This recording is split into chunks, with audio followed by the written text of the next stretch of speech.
ଶନିବାର ଦିନ 1 ଘଣ୍ଟା ସମୟରେ ହରଭଙ୍ଗା ବ୍ଲକରେ ପିସି କାରବାର ହେଉଥିବା ଅଭିଯୋଗ କରି ଭଗାମୁଣ୍ଡା ଗ୍ରାମବାସୀ ବ୍ଲକ କାର୍ଯ୍ୟାଳୟ ଆଗରେ ଧାରଣା ଦେବା ସହ ବିକ୍ଷୋଭ ପ୍ରଦର୍ଶନ କରିଛନ୍ତି। ସେମାନଙ୍କର ପ୍ରାପ୍ୟରୁ ଲକ୍ଷାଧିକ ଟଙ୍କା ପିସି ବାବଦକୁ କାଟି ରଖାଯାଇଥିବା ଘଟଣାର ତଦନ୍ତ କରି କାର୍ଯ୍ୟାନୁଷ୍ଠାନ ଗ୍ରହଣ ପାଇଁ ବିଡିଓଙ୍କୁ ଦାବିପତ୍ର ପ୍ରଦାନ କରିଛନ୍ତି। ଖୁବ୍ ଶୀଘ୍ର ଟଙ୍କା ଫେରସ୍ତ ନ କଲେ ଆମରଣ ଅନଶନ ଓ ଆତ୍ମହତ୍ୟାର ଚେତାବନୀ ଦେଇଛନ୍ତି ଗ୍ରାମବାସୀ। ମିଳିଥିବା ସୂଚନା ଅନୁଯାୟୀ ହରଭଙ୍ଗା ବ୍ଲକ କୁସଙ୍ଗ ପଞ୍ଚାୟତର ଭଗାମୁଣ୍ଡା ଗ୍ରାମରେ 2023-24 ଆର୍ଥିକ ବର୍ଷରେ ଆମ ଓଡ଼ିଶା ନବୀନ ଓଡ଼ିଶା ଯୋଜନାରୁ ଭଗାମୁଣ୍ଡା ମହିଳା ମଣ୍ଡଳ କୋଠାର ଉନ୍ନତିକରଣ ଓ ମାଉସୀମା ମନ୍ଦିର ନିକଟରେ ଗୋଷ୍ଠୀ କେନ୍ଦ୍ର ନିର୍ମାଣ ପାଇଁ 2,50,000 ଟଙ୍କା ଲେଖାଏଁ ମୋଟ 5 ଲକ୍ଷ ଟଙ୍କା ବ୍ୟୟବରାଦ ପାଇଁ ଅନୁମୋଦନ ହୋଇଥିଲା। ଉଭୟ ପ୍ରକଳ୍ପ କାର୍ଯ୍ୟ ସମ୍ପୂର୍ଣ୍ଣ ହେବା ପରେ ବିଲ୍ ବାବଦକୁ ବ୍ଲକ କାର୍ଯ୍ୟାଳୟ ଆସି ଫେରି ନିରାଶ ହୋଇଥିଲେ ଗ୍ରାମବାସୀ।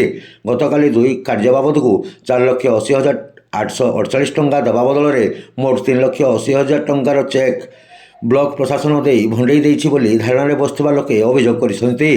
ଏପଟେ ଦାୟିତ୍ୱରେ ଥିବା ଯନ୍ତ୍ରୀ ଉପରୁ ନିର୍ଦ୍ଦେଶ ଅଛି କହି 1 ଲକ୍ଷ ଟଙ୍କା ପିସି ବାବଦକୁ କାଟିଥିବା ନେଇ ଗ୍ରାମବାସୀ ବିଡିଓଙ୍କ ନିକଟରେ ଅଭିଯୋଗ କରିଛନ୍ତି।